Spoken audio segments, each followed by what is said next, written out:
Bismillahirrahmanirrahim. Alhamdulillahirabbil alamin. Wa bihi nasta'in ala umurid dunya waddin. Wassalatu wassalam ala asyrafil anbiya wal mursalin Sayyidina wa maulana Muhammadin wa ala alihi wa sahbihi ajma'in. Halaman 1.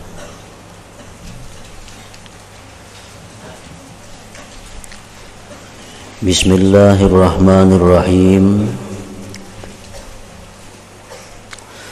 Berkata Al-Imam Al-Hafiz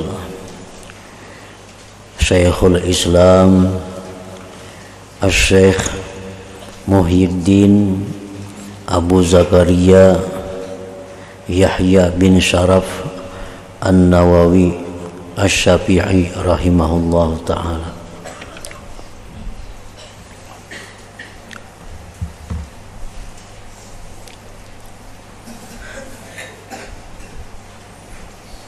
Bismillahirrahmanirrahim. Wa sallallahu ala sayyidina Muhammadin wa ala alihi wa sahbihi wa sallam. Segala puji bagi Allah, Zat yang tunggal lagi maha perkasa, yang maha mulia lagi maha pengampun.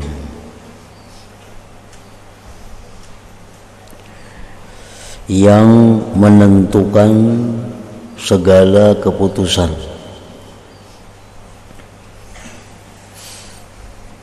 yang berkuasa merubah segala sesuatu,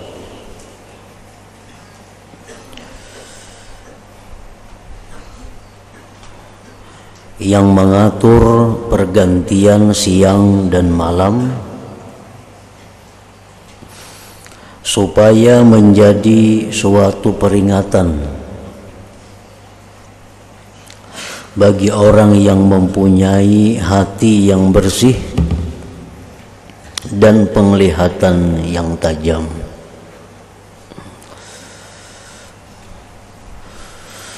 Dialah Allah, Tuhan yang memberikan kesadaran kepada siapa yang dipilihnya dari kalangan hamba-hambanya.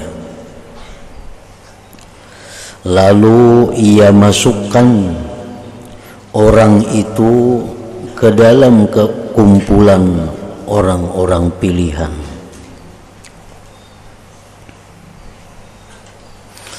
Dan dialah Allah juga Tuhan yang memberi taufik, yang memberi kemudahan beribadah kepada siapa yang dipilihnya dari kalangan hamba-hambanya. Lalu ia memasukkan orang itu ke dalam kumpulan al-abrar, orang-orang yang baik.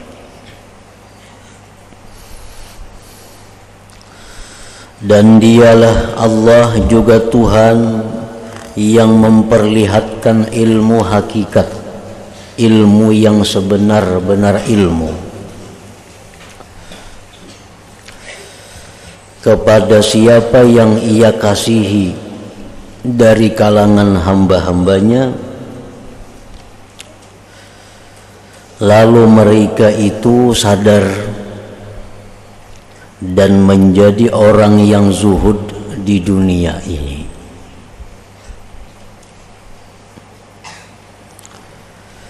Jadi artinya orang-orang yang zuhud di dunia ini adalah orang-orang yang diberi Allah ilmu yang sebenar-benar ilmu. Orang yang diberi Allah sebenar-benar ilmu itu menjadikan dia zuhud terhadap dunia ini dan benar-benar berusaha untuk mencapai keridhaan Allah.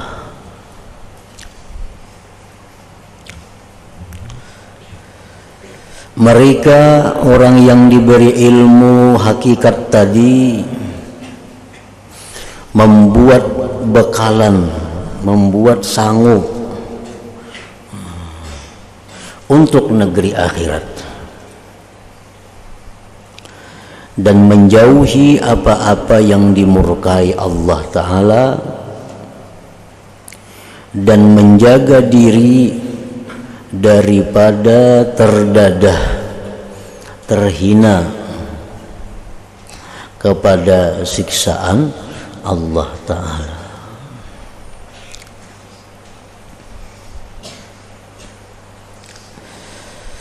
Kemudian Imam Nawawi berkata, aku memuji akan Allah sebagai pujian yang banyak atas segala nikmat yang telah dianugerahkannya.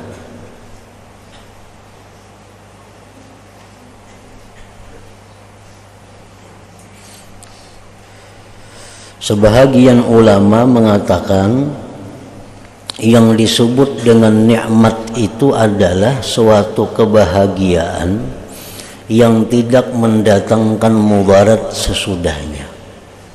Nah, itu disebut nikmat.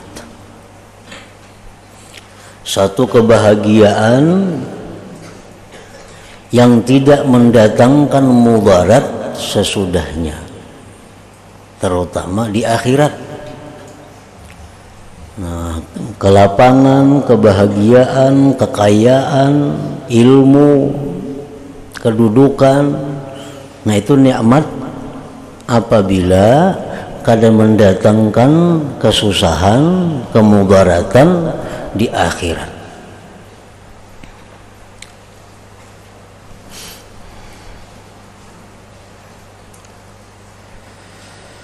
Dan aku, ujar Imam Nawawi, meminta akan dia, akan Allah, akan tambahan daripada kelebihannya dan kurnianya.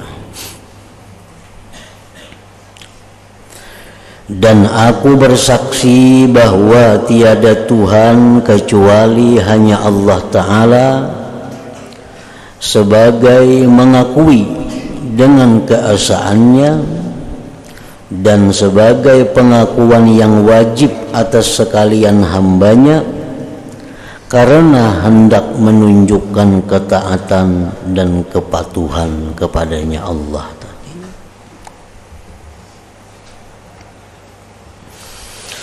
Dan aku bersaksi bahwa penghulu kita Muhammad itu hamba Allah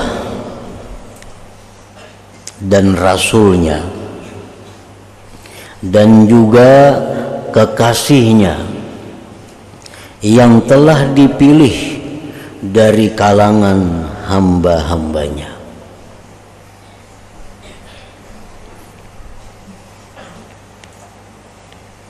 Jadi Rasulullah itu adalah merupakan manusia, hamba Allah, utusan Allah, dan juga kekasih Allah yang dipilih melalui beberapa macam pilihan-pilihan. Allah Subhanahu wa Ta'ala menciptakan manusia. Nah, jadi manusia ini diciptakan Allah dari berbagai macam bangsa, berbagai macam bentuk, berbagai macam golongan. Maka golongan yang paling disukai Allah di antara sekian golongan itu adalah golongan Arab. Oleh karena itu di surga itu digunakan bahasa Arab. Nah, di antara Arab ini pula macam-macam. Nah, yang paling Allah sukai daripada macam-macam orang Arab ini adalah Arab Quraisy. Arab Quraisy. Nah, Quraisy ini macam-macam pula. Yang paling disukai Allah adalah golongan Bani Hasyim. Nah, jadi Rasulullah ini diambil dari Bani Hasyim ini. Jadi pilihan dari pilihan timbul Rasulullah Sallallahu Alaihi Wasallam.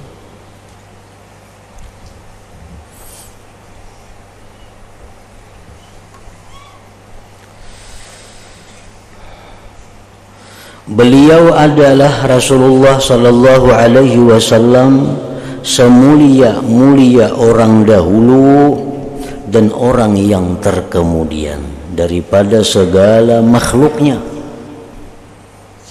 Seluruh makhluk Allah, termasuk malaikat di dalamnya, maka itu yang paling mulia adalah Nabi kita Sallallahu Alaihi Wasallam. Paling bersih, paling sempurna, dan paling arif kenal akan Allah Ta'ala, dan yang bersangatan takut akan Allah Ta'ala, dan bersangatan mengetahui akan Allah Ta'ala, dan yang bersangatan takwa.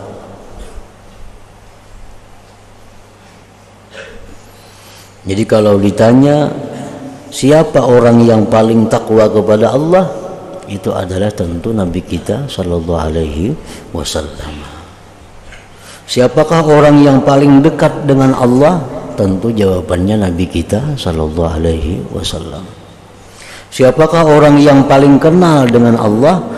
Nah, itu Nabi kita Sallallahu Alaihi Wasallam. Hambanya yang paling bersungguh-sungguh dalam beribadah, Nabi kita juga. Takwa dan zuhud, dan yang paling agung akhlaknya, paling baik akhlak makhluk Allah, itu adalah Nabi kita. Dan yang paling bersangatan kasih sayang dan lemah lembut bagi sekalian mukminin.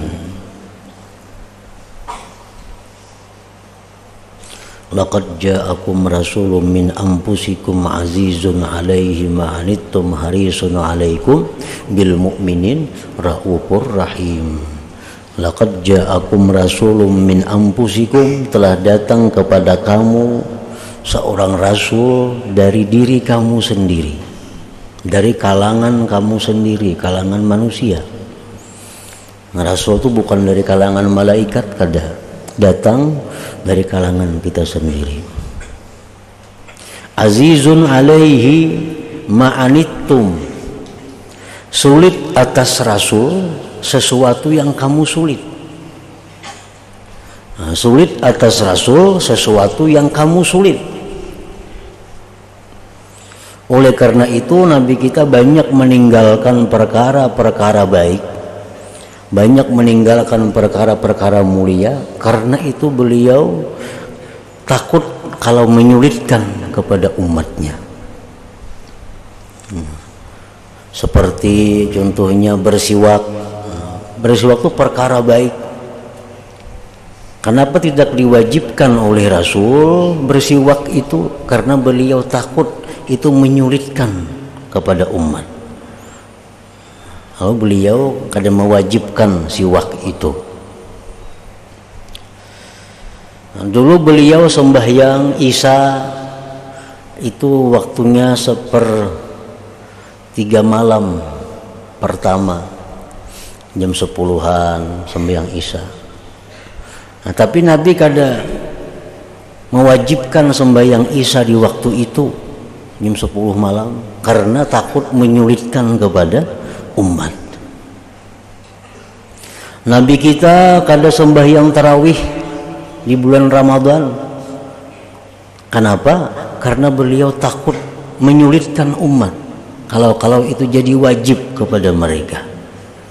Nah, jadi banyak perkara-perkara yang baik, banyak perkara-perkara yang mulia beliau tidak mewajibkan kepada kita karena beliau takut itu menyulitkan. Azizun alaihi ma anittum, sulit atas Rasul sesuatu yang kamu sulit. Harisun alaikum, beliau itu ingin sekali kalian itu beriman, ingin sekali kalian itu bertakwa kepada Allah. Bil mukminin raufur rahim, dengan orang mukmin itu penyayang pengasih.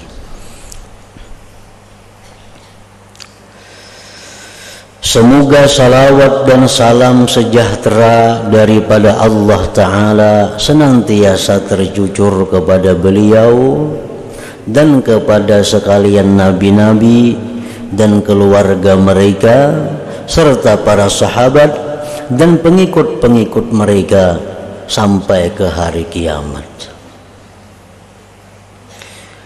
Sebanyak mana ingat akan Allah Ta'ala oleh orang yang ingat, dan sebanyak mana lupa akan dia oleh orang yang lupa.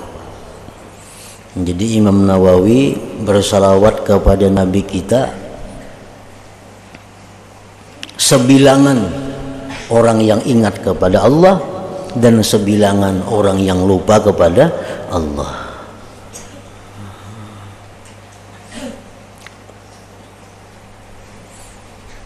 Istri-istri Nabi Sallallahu Alaihi Wasallam pernah bertanya kepada beliau,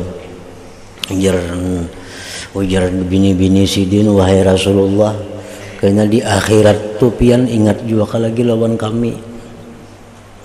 Nah, di akhirat tuh kena ingatlah pian lawan kami. Di mana kena kami mencari pian? Nah, di akhirat. Nah, ujar Nabi, di akhirat itu cari aku di akhirat itu di beberapa tempat, di antaranya di tempat timbangan amal. Di sana cari.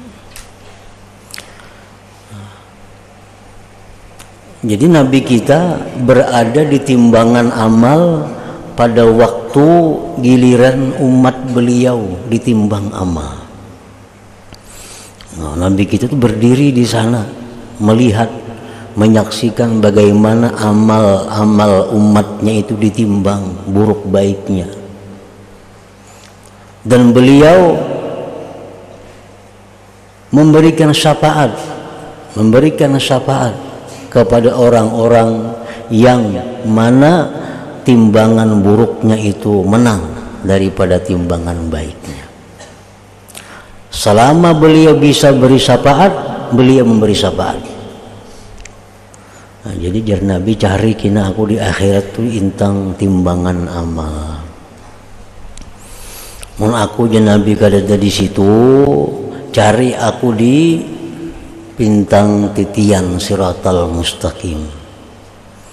Nah, selama beliau bisa memberi syafaat pertolongan kepada umatnya, beliau selalu berusaha menolong agar umatnya ini bisa lulus daripada titian siratal mustaqim itu.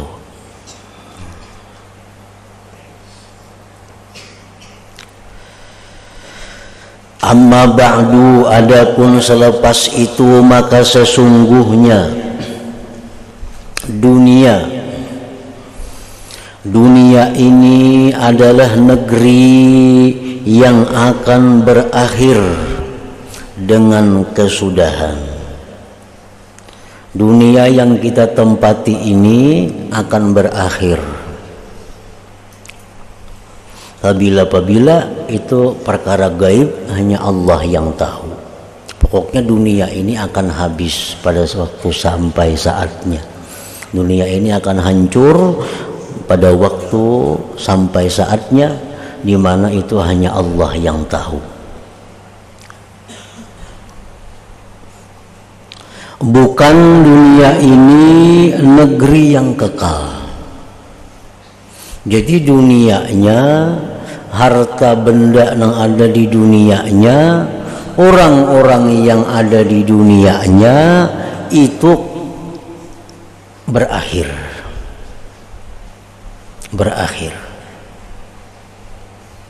Harta benda dunia berakhir, itu sudah kita saksikan. Dulunya barang bagus, makin hari makin buruk, hancur. Nah, ngapa aja itu barang dunia? Pemulaannya bagus, makin buruk, hancur. Nah, orang-orang yang ada di dunia kita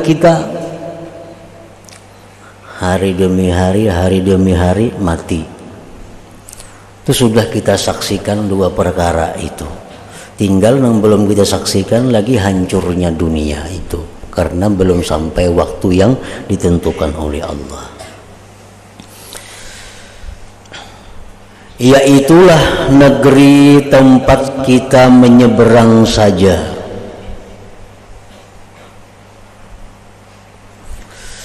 Nah, tempat kita menyeberang saja, bukan negeri tempat kita bersuka-suka.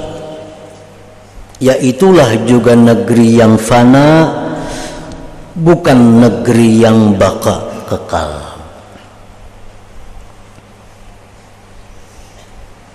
Yaitulah juga dunia tadi yang akan berpaling, bukan negeri yang tetap. Ini adalah satu kenyataan. Satu kenyataan yang telah disepakati oleh semua orang.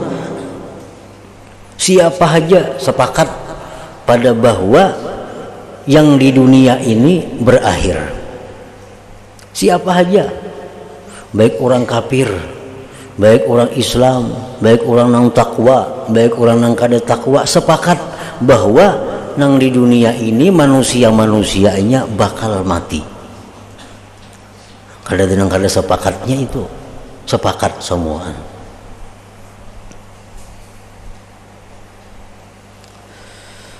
Dan terlalu banyak dalil-dalil yang menunjukkan atas kebenaran hakikat ini. Banyak mana dalilnya sudah. Kada kawal lagi didustakan, diragukan bahwa dunia ini kada kekal. Hal ini dapat ditunjukkan oleh dalil-dalil yang jelas dan pemikiran yang benar. Bahkan hal ini telah diketahui oleh semua lapisan masyarakat, sama ada mereka itu orang yang berilmu atau tidak, sama ada mereka itu orang yang kaya atau miskin. Semua sepakat bahwa dunia ini berakhir. Satu hakikat yang dapat dirasa dan boleh dilihat dengan mudah, sehingga sudah tidak perlu lagi kepada sebarang keterangan untuk mengukuhkannya. Kada perlu lagi dalil Quran, dalil hadis, kada perlu bahwa dunia ini akan berakhir, orang-orangnya akan mati. Kada perlu Quran itu, kada perlu dalil, kelihatan. Di dalam sebuah syair Arab ada disebutkan, walaysa yasihhu fil asma syai'un izahtajan naharu ila dalili. Artinya, dan sudah tidak ada lagi suatu perkara yang dapat diterima jikalau seandainya mengatakan hari siang itu masih perlu kepada keterangan. Siang itu kada perlu lagi mencari dalil, karena jelas, karena nampak bahwa dunia ini adalah negeri menyeberang kita kepada suatu tempat yang menjadi tempat kita. Pada masa dahulu kita diciptakan oleh Allah di suatu alam yang namanya alamul dzar atau alamul arwah. Berapa ribu tahun kita di situ hidup. Kenapa kita kada ingat? Adalah yang suka ingat kita ini di alam arwah itu. Kada ingatnya kada ingat. Kenapa kada ingat? Karena kada perlu ingat. Di situ kita kada dibebani dengan satu beban, kada dituntut dengan satu tuntutan. Nah, sekian ribu tahun kita berada di alam sana. Nah, kemudian sekian bulan lagi kita pindah ke alam rahim. Nah, kita pun kada ingat juga di alam rahim tuh kayak apa. Kenapa kada ingat? Karena di situ kita kada ada perintah apa-apa. Nah, sesudah di alam rahim kita akan dipindah lagi oleh Tuhan ke alam dunia ini. Nah, alam dunia ini kita diberi Allah ingatan, diberi Allah akal, diberi Allah macam-macam, karena di dunia ini kita ada perintah-perintah yang dilakukan, ada larangan-larangan yang dijauhi. Jadi sudah dua alam yang kita lalui. Pertama alam arwah, yang kedua alam rahim, yang ketiga alam dunia. Sudah kita lalui. Nah, sesudah alam dunia ini kita lalui, kita masuk pulang ke suatu alam, kena alam barzah, alam kubur. Lain pulang tuh kayaknya tuh alam kubur itu. Habis di alam kubur kita pindah pulang ke alam mahsyar. Nah, sesudah alam mahsyar itulah tempat kita yang sebenarnya, di surga atau neraka. Nah, jadi dunia yang kita tempati ini hanya penyeberangan kita, hanya tempat lalu kita, dan waktunya sangat singkat. Sangat singkat dibanding waktu-waktu yang lain selain waktu di rahim itu. Di rahim kita 9 bulan. Di situ kita kada ada tugas apa-apa, kada ada tuntutan apa-apa. Nah, alam arwah ribuan tahun, alam dunia pun kada lawas 2, paling tua 100 tahun. Nah, alam kubur lawas pulang kayaknya. Alam mahsyar lawas juga, tetapi yang abadi, nah, nang kada berpindah lagi surga atau neraka.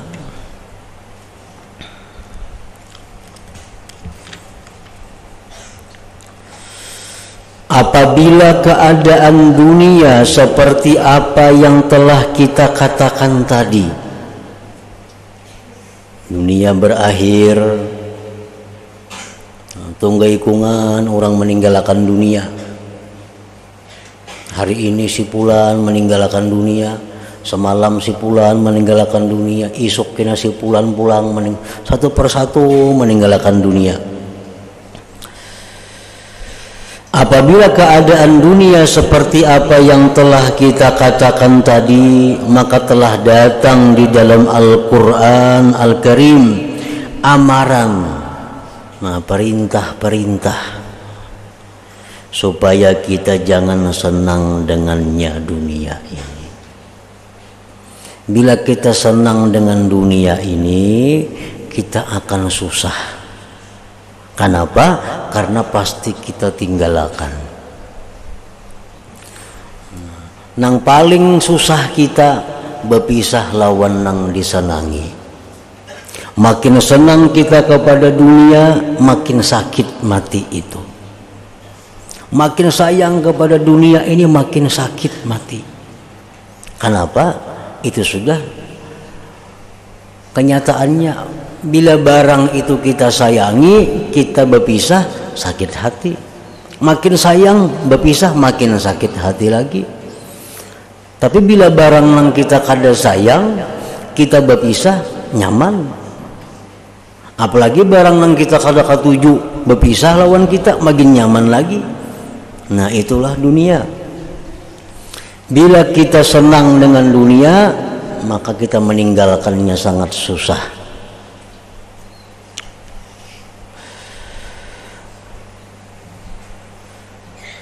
Maka telah datang di dalam Al-Quranul Karim amaran, perintah-perintah supaya kita jangan senang dengannya ini dunia, dan jangan tertipu dengan perhiasannya, dan jangan berpegang dengannya. berpegang lawan dunia, kita akan sengsara karena dunia itu hilang. Orang berpegang dengan hartanya, harta bisa habis. Orang berpegang dengan jabatannya, jabatannya bisa habis. Orang berpegang lawan keturunannya, keturunannya bisa mati. Maka peringatan Al-Quran dalam hal ini sangat nyata dan sangat masyhur, sehingga sudah tidak dapat dihinggakan lagi. Banyak di Quran itu ayat-ayat yang menyuruh bahwa kita jangan menyenangi kehidupan dunia ini karena susah, apalagi berpegang dengan dunia karena susah. Dalam Al-Quran itu ada sedikit ayat-ayat yang menerangkan itu. Dalam rahim ibu, nah kita tinggalkan rahim ibu, kita kada susah. Kenapa? Karena kita kada menyenangi alam itu. Nah, kita ke alam dunia, dipindah Tuhan dari alam rahim, kita tinggalkan alam rahim tanpa ada kesusahan dari kita. Kenapa? Karena kita kada menyenangi, kada menyayangi, mencintai alam rahim itu. Lalu kita pindah dari satu alam ke alam, kada ada masalah. Nah, andai kata dunia ini sama dengan alam rahim, kita pun berpindah ke alam kubur sama demikian, kada ada kesusahannya. Begitulah pula halnya dengan hadis-hadis dan perkataan sahabat dan ahli-ahli hikmah. Maka perkataan mereka sangat banyak sekali.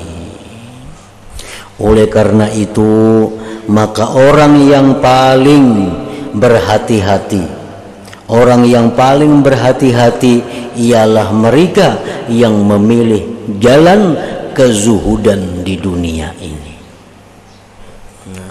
Itu orang yang paling berhati-hati adalah orang yang memilih jalan zuhud daripada dunia.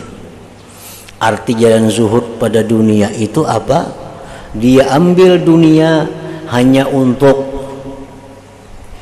fasilitas kemudahan beribadah kepada Allah. Ini ambil dunia ini untuk kenyamanannya beribadah. Ini ambil dunia ini untuk kelancarannya beribadah. Ini ambil dunianya ini untuk kenikmatannya beribadah. Nah, itu orang-orang yang zuhud. Dunia-dunia yang mengganggu ibadahnya, nah itu mereka tinggalkan. Dunia-dunia yang menghambat jalannya menuju Allah, itu mereka singkirkan. Nah, itulah orang-orang yang berhati-hati, orang-orang yang beruntung di dalam dunia ini. Orang yang bisa mengelola dunia menjadi alat untuk mendekatkan dirinya kepada Allah. Nah, itu orang nang zuhud ngarannya. Jadi orang zuhud itu bukan orang nang pakaian cumpang camping. Orang zuhud itu bukan orang nang makan 2 hari sekali. Orang zuhud itu bukan orang nang kada berminyak harum, kada. Orang zuhud itu intinya adalah orang yang bisa mengelola dunia untuk mendekatkan dirinya kepada Allah. Itu orang zuhud. Ambil ini dunia, dengan ini aku nyaman baca Quran. Ambil ini dunia, dengan ini aku tenang beribadah kepada Allah. Ambil ini dunia, nyaman aku bisa mendekatkan diri kepada Allah. Nah, silahkan mengambil dunia sebanyak-banyaknya selama itu jalan untuk kepada keridhaan Allah. Nah, itu artinya hakikat daripada zuhud tadi. Adapun orang nang kada hakun hidup nyaman, hakun hidup sengsara, itu hanya permulaan daripada zuhud. Itu permulaan daripada zuhud. Kalau hakikat zuhud itu adalah orang yang menjadikan dunia ini, orang yang bisa mengatur dunia ini untuk mendekatkan dirinya kepada Allah, membuang dunia yang mencegahnya dekat kepada Allah. Kita bisi barang 10 macam. Nah, bisi barang, bisi benda 10 macam. Benda nang ini nyaman aku beribadah nih. Itu ambil. Nah, barang nang ini aku perluakan untuk aku beribadah, ambil. barang nang ini, nah ini perlu juga aku segan ini beribadah lawan Tuhan, ambil. Nah menang ini maulah aku sibuk, nah ini maulah aku ribut, ini maulah aku kada tersembahyang, ini rancak nang maulah aku lalai lawan Tuhan, nah itu nang dibuang. Nah itu ngarannya zuhud. Dipilihi dunia nih, nama nang menguntungkan akhirat ambil, nama nang mengganggu akhirat singkirkan. Itu hakikat daripada zuhud. Jadi bukan orang zuhud tuh kada boleh nyaman, kada boleh aja, asalkan itu kada membuat lupa kepada Allah, kada membuat maksiat lawan Allah.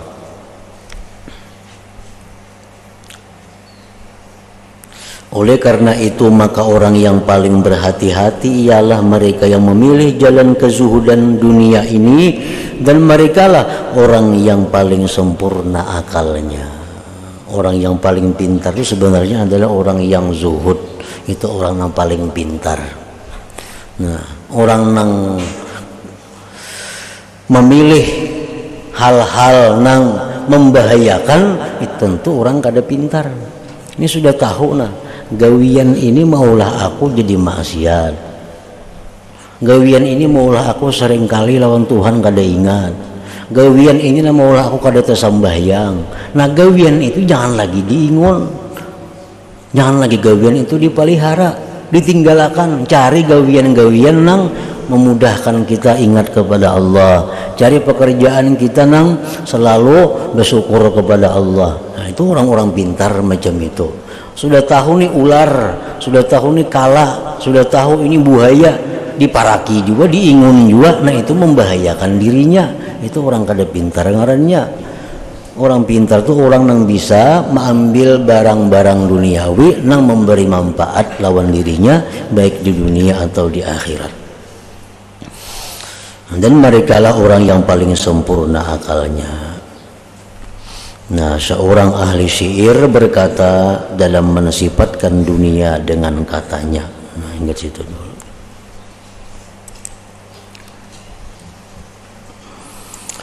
Ila hadratin Nabi sallallahu alaihi wasallam. Al-Fatihah. A'udzubillahi minasyaitonir rajim. Bismillahirrahmanirrahim. Ista'inu binas siratal mustaqim. Bismillahirrahmanirrahim. Alhamdulillahi rabbil alamin. Allahumma salli wa sallim ala sayyidina Muhammad wa alihi wa sahbihi ajma'in. Allahumma ja'al jam'ana hadha jam'an maghfura wa tafarruqana min ba'dihi tafarruqan ma'suma wa ilmana ilman nafi'a wa amalana amalan maqbula wa rizqana rizqan wasi'an halalan tayyiba. Allahumma iftah alaina futuhal arifin wa ja'alna ya Allah min ibadika as-salihin bi rahmatika ya arhamar rahimin.